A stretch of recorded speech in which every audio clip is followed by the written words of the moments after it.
Leading in local government, what they don't teach you about public sector leadership. When I first stepped into a leadership role in local government, I thought I was prepared. I had the technical skills, understood the organizational structure, and was committed to public service.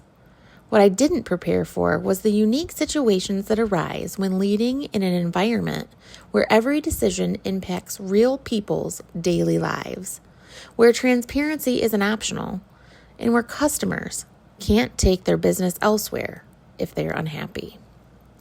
Local government leadership operates under a different set of rules than private sector management. The shareholders are more diverse, the constraints are more rigid, and the expectations are often contradictory.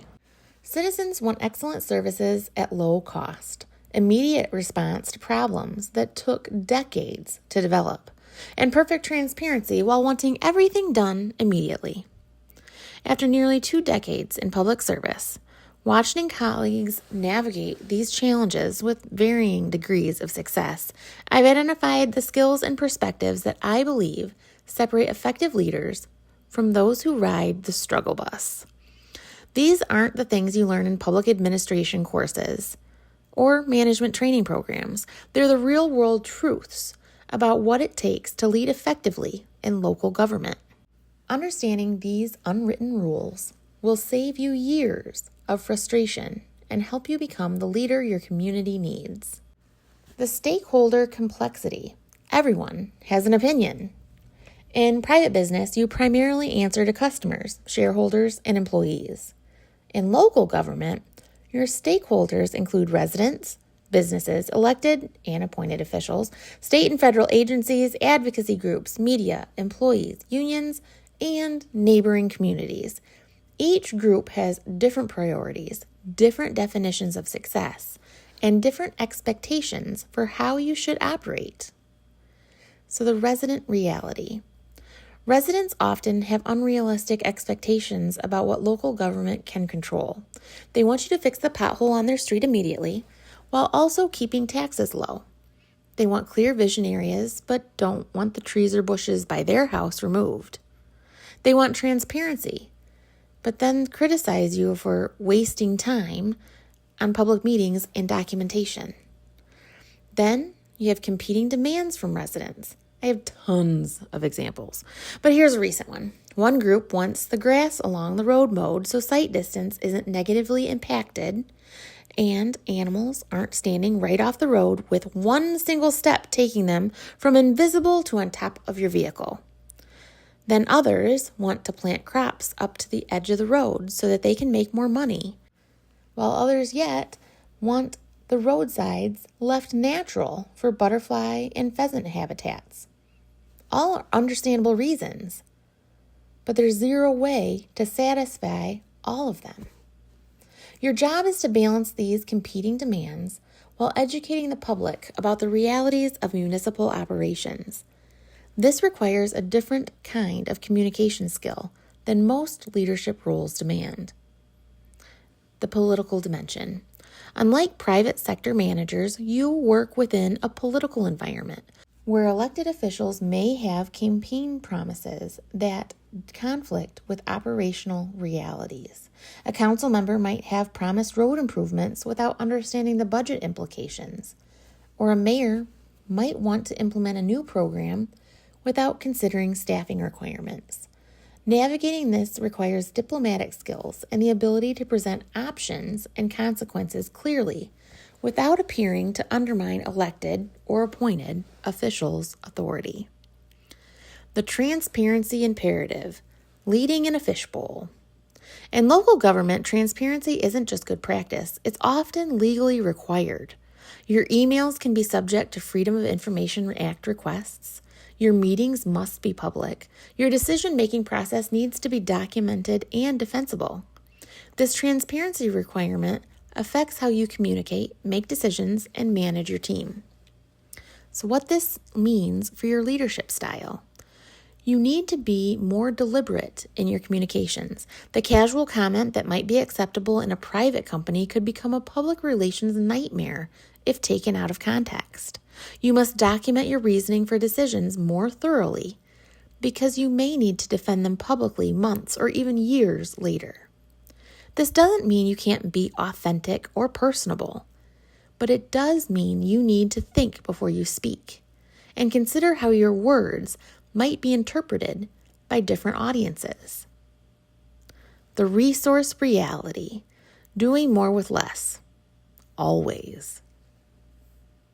Local government operates under unique financial constraints. Your revenue sources are limited and often unpredictable. Transportation funding, revenue sharing, and property taxes can be politically sensitive. Federal and state grants come with strings attached and can be eliminated without notice. Economic downturns directly impact your budget through reduced tax collection and increased service demands. The innovation imperative. Because you can't simply increase prices when costs rise, you must constantly find ways to improve efficiency and effectiveness. This creates opportunities for innovation that don't exist in many private sector roles. Some of the most creative problem solving I've seen has come from public sector leaders who've had to find ways to maintain service levels despite budget cuts and increasing costs. These constraints force you to think differently about resource allocation and service delivery. Building the business case. When you want to implement improvements or new programs, you need to build compelling cases that consider not just operational benefits, but also political feasibility and public perception. Your proposal for new software isn't just about efficiency. It's about stewardship of tax dollars and improved service delivery and transparency. The new equipment purchase doesn't just update the fleet, it provides 25% more capacity for hauling material, leading to less trips to reload and covering more ground with each trip. The service mindset. Everyone is your customer. In local government, everyone in your community is both your customer and your employer. The frustrated resident calling about a water bill issue, the business owner complaining about permit delays, and the activist group demanding policy changes all have legitimate claims to your attention. This universal customer base creates unique challenges. First, you can't fire your customers. When a private business has a difficult customer, they can choose not to serve them. In local government, you serve everyone within your jurisdiction, regardless of how challenging they might be. Second, success is defined differently. Customer satisfaction in government isn't just about individual interactions.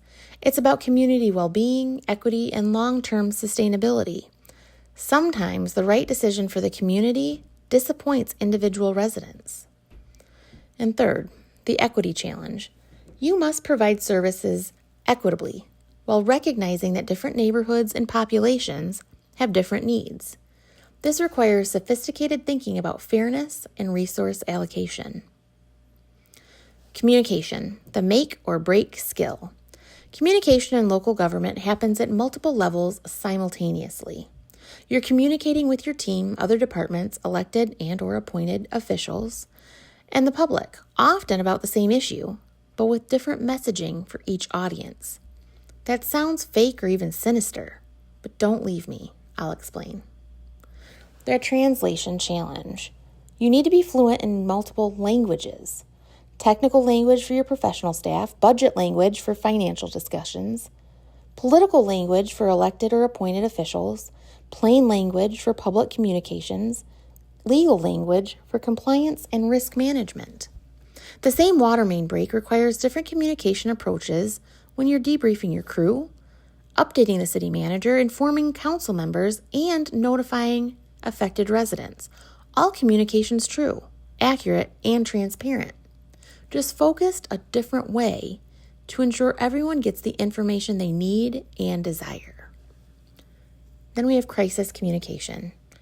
In local government, you're often the face of the organization during emergencies, whether it's a windstorm, a snowstorm, or a budget crisis. Your communication during challenging times shapes public perception and trust. This requires preparation, authenticity, and the ability to convey both competence and empathy at the same time. Building and managing teams in the public sector. Public sector team management has unique characteristics that affect how you recruit, develop, and retain talent. The compensation challenge. You're often competing for talent with private sector organizations that can offer higher wages. In the past, this was offset by excellent benefits. But with budget constraints and legislative initiatives, many of those benefits have drastically decreased or been eliminated completely. Your value proposition must emphasize other benefits: job security, meaningful work, opportunities to learn and grow, and the opportunity to serve the community. Then union relations. Many local government employees are unionized, which adds complexity to personnel management. You need to understand collective bargaining agreements, grievance processes, and the importance of maintaining positive labor relations. This isn't necessarily a constraint. Many of my best working relationships have been with union representatives who shared my commitment to building a positive work culture and instituting training initiatives. But it does require a different approach to team management. I actually wrote 2 blog posts about this, so make sure to check those out too. The retention reality. Good public sector employees often have strong ties to their communities and commitments to public service that create natural retention advantages. But they also face frustrations with bureaucracy, budget constraints, and public criticism that can lead to burnout. Your job is to create an environment where committed public servants can thrive despite these challenges. Performance management, measuring what matters. Private sector organizations have clear profit metrics. Public sector success is more complex to measure and often involves balancing competing priorities. So defining success. Is success providing services at the lowest cost, achieving the highest quality outcomes, or maintaining the best community satisfaction? Often, it's all 3, which requires sophisticated performance management approaches. So long-term thinking. Many public sector decisions have consequences that extend far beyond typical business planning horizons. Infrastructure investments last decades. Policy decisions affect generations, and environmental choices have permanent impacts. This long-term perspective must be balanced with immediate service demands and budget realities. The political navigation skills. Local government leaders must work effectively with elected and appointed officials while maintaining professional integrity and focusing on community benefit rather than political advantage. Understanding the electoral cycle. Officials face re-election or reappointment pressures that affect their priorities and decision-making timelines. Understanding these dynamics helps you provide information and options that consider both operational needs and political realities. So managing competing priorities. Different officials may have different priorities based on their constituencies, campaign commitments, and perspectives. Your job is to help them understand the implications of various choices while implementing their collective decisions effectively. Maintaining professional standards. You must maintain professional standards and ethical conduct while working within a political environment. This sometimes means having difficult conversations about what's possible, legal, or advisable. The community connection. Why this work matters. Despite all of these challenges, local government leadership offers unique rewards. You see the direct impact of your work on your community every day. The water treatment plant you helped upgrade provides safe drinking water to families. The street improvements you managed help your neighbors and family drive to work, to the grocery store, everywhere, while also helping local businesses thrive. The emergency services you oversee save lives. This connection between your work and the community well-being creates meaning that's hard to find in other sectors. It also creates accountability that keeps you focused on what truly matters. So your success strategy for public sector leadership. First, develop multi-stakeholder thinking. Always consider how decisions will be perceived by different groups and plan your communication accordingly. 2, build strong relationships. Invest time in building relationships with officials, community leaders, staff, and residents before you need their support. 3. Become a master communicator. Practice translating complex issues into accessible in language while maintaining accuracy. 4. Embrace transparency. Make transparency a leadership strength rather than a constraint by being proactive and thorough in your communications. 5. Focus on long-term impact. Balance immediate demands with long-term community benefits and help others understand this perspective. And number 6, stay connected to your purpose. Remember why you chose public service and let that purpose guide you through difficult periods. The leadership opportunity. Leading in local government is not easy, but it's incredibly important. You have the opportunity to shape your community's future, solve problems that directly affect people's daily lives, and build systems that will serve residents for generations. The skills you develop in public sector leadership, stakeholder management, resource optimization, transparency communication, and purpose-driven decision-making are valuable anywhere. But more importantly, you're contributing to the democratic process and community well-being in ways that create lasting positive impact. If you're considering local governmental leadership or struggling with the unique challenges it presents, remember that these difficulties are also what make the work meaningful. You're not just managing an organization, you're helping build stronger and more resilient communities. The community needs leaders who understand both the challenges and the opportunities of public service. Leaders who can navigate complexity while maintaining focus on service. Leaders who can work within constraints while driving innovation and improvement. Your community needs you to succeed in this role. The investment you make in developing these leadership skills will pay dividends not just for your career, but for every resident that you serve. So what unique challenges have you faced in public sector leadership? How do you balance competing stakeholder demands while maintaining your focus on community service? Share your experiences in the comments. As always, carry social kindness with you everywhere you go. The world needs you and your positive mindset. Thank you very much for listening. As always, if you want to consult on training or coaching for your team, feel free to reach out.